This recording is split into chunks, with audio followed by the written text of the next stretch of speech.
এত পড়াশোনা করে লাভ কি, এত কথা বলে লাভ কি, এত ইংরেজি শিখে লাভ কি। এই ধরনের বাক্যগুলোকে ইংরেজিতে বলবার জন্য আমরা তিনটি স্ট্রাকচার ব্যবহার করতে পারি।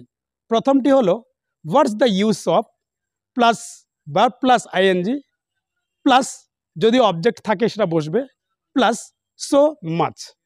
দ্বিতীয় স্ট্রাকচারটি হলো what's the point of plus verb plus ING plus object থাকলে অবজেক্ট বসবে প্লাস সো মাচ। তৃতীয় যে স্ট্রাকচারটি হলো সেটি হলো what's the benefit of plus verb plus ING plus object যদি থাকে, এরপর হচ্ছে সো মাচ। তাহলে এবার যদি বলি এত কথা বলে লাভ কি, হোয়াটস the use of talking so much, অথবা বলতে পারি হোয়াটস the point of talking so much, অথবা আমরা বলতে পারি হোয়াটস the benefit of talking so much.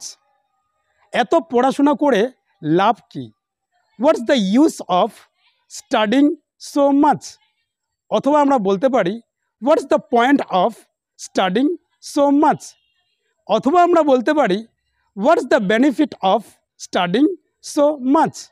এবার যদি বলি এত ইংরেজি শিখে লাভ কি, হোয়াটস the use of learning English so much, অথবা আমরা বলতে পারি হোয়াটস the point of learning English so much, অথবা আমরা বলতে পারি হোয়াটস the benefit of learning English so much.